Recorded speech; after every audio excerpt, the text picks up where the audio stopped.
Hello friends,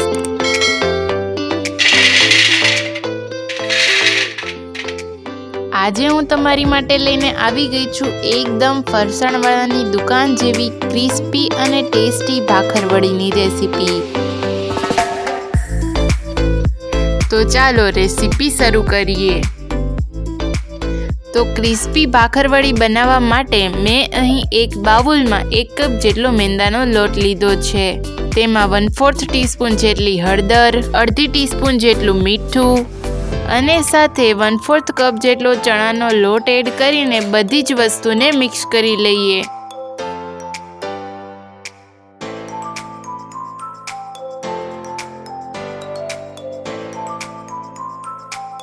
હવે મોણ માટે મેં અહીં 3 થી 4 ચમચી જેટલું તેલ લીધું છે।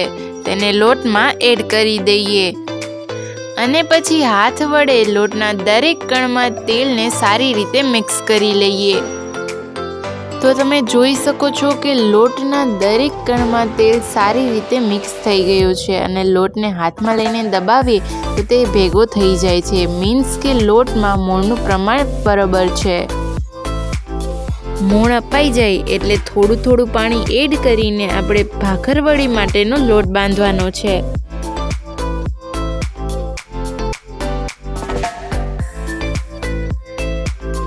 અહીં આપણે લોટ બાંધી લીધો છે।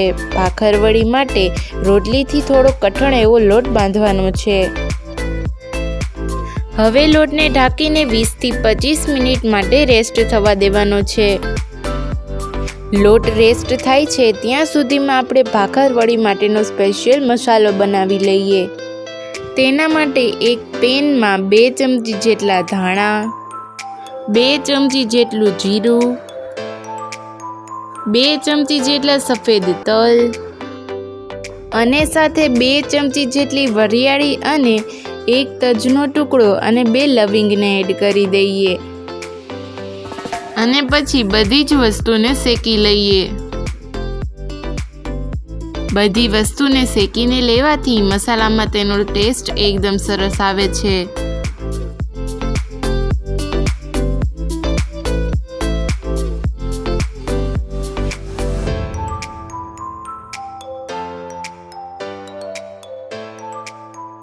તો તમે જોઈ શકો છો કે થોડીક વાર પછી બધી જ વસ્તુઓ શેકાઈ ગઈ છે।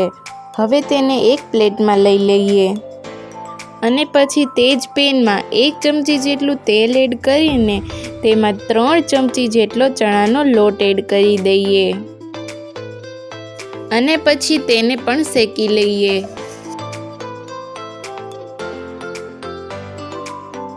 તો તમે જોઈ શકો છો કે હવે લોટ શેકાઈ ગયો છે અને તેનો કલર પણ ચેન્જ થઈ ગયો છે। હવે મેં અહીં એક મિક્સિંગ જાર લઈ લીધું છે, તેમાં શેકેલા બધા જ મસાલાને એડ કરી દઈએ અને શેકેલો ચણાનો લોટ પણ એડ કરી દઈએ।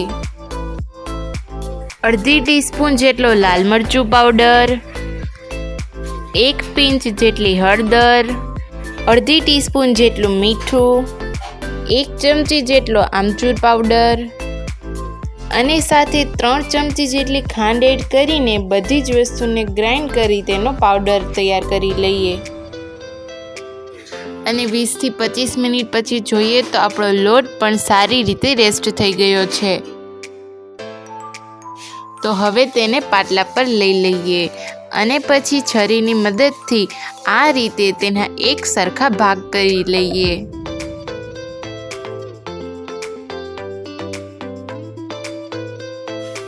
અને પછી આ રીતે તેના મોટા લુવા તૈયાર કરી લઈએ। હવે પાટલા પર થોડું તેલ લગાવી લઈએ તો તેમાંથી મેં અહીં એક લુવો લઈ લીધો છે। વેલણ વડે તેમાંથી આપણે એક રોટલી તૈયાર કરી લઈએ।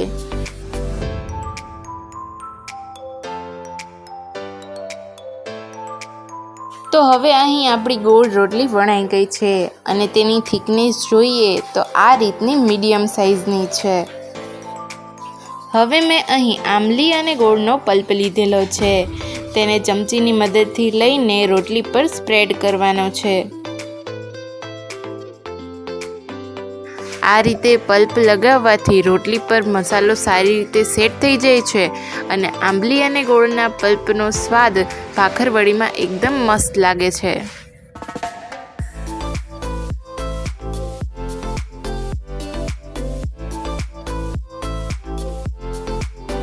તો અહીં રોટલી પર પલ્પ સારી રીતે સ્પ્રેડ થઈ ગયો છે. હવે તેના પર તૈયાર કરેલા સ્પેશિયલ મસાલાને સ્પ્રિંકલ કરવાનું છે.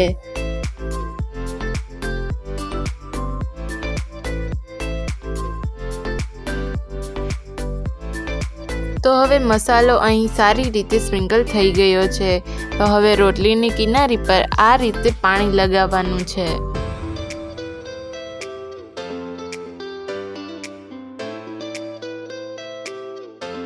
અને પછી હાથમાં થોડું પાણી લઈને હાથ વડે મસાલાને પણ સારી રીતે સેટ કરી દેવાનો છે. અને પછી બંને હાથનો યુઝ કરીને રોટલીને આ રીતે રોલ કરતું જવાનું છે. આ સમયે એ વાતનું ખાસ ધ્યાન રાખવાનું છે કે રોલ વાળતી વખતે રોલ એકદમ ટાઈટ હોવો જોઈએ, કારણ કે જો રોલ ઢીલો રહેશે તો તરતી વખતે મસાલો બહાર નીકળવાના ચાન્સ રહે છે. અને રોલ વાળતી વખતે આ રીતે રોલ પર પણ થોડું થોડું પાણી લગાવતા જવાનું, જેથી મસાલો સારી રીતે સેટ થઈ જાય.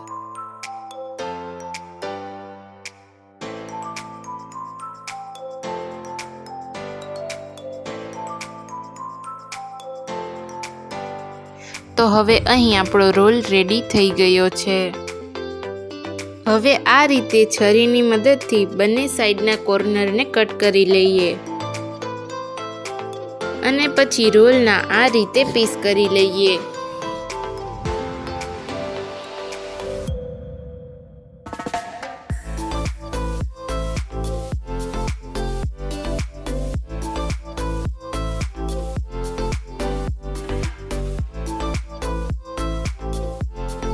હવે એક રોલને આ રીતે લઈને તેના પર અંગૂઠા વડે પ્રેસ કરવાનો છે, જેથી ભાખરવડીનો શેપ રેડી થઈ જશે. અને આ જ રીતે આપણે બધા જ પીસને ભાખરવડીનો શેપ આપી દેવાનો છે. તો અહીં મેં બધા જ પીસને ભાખરવડીનો શેપ આપીને રેડી કરી લીધા છે. હવે તેને ફ્રાય કરી લઈએ.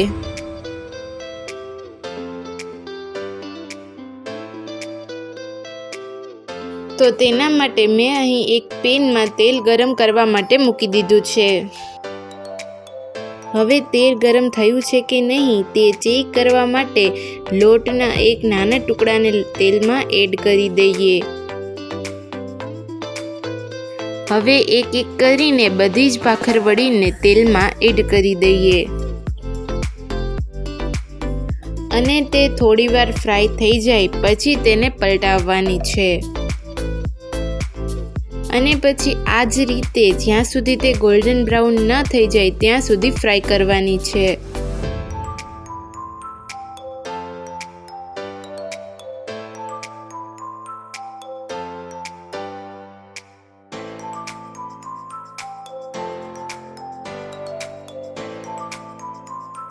તો હવે અહીં આપણી ભાખરવડી ફ્રાય થઈ ગઈ છે અને તેનો કલર પણ ગોલ્ડન બ્રાઉન થઈ ગયો છે. તો હવે તેને એક પ્લેટમાં લઈ લઈએ.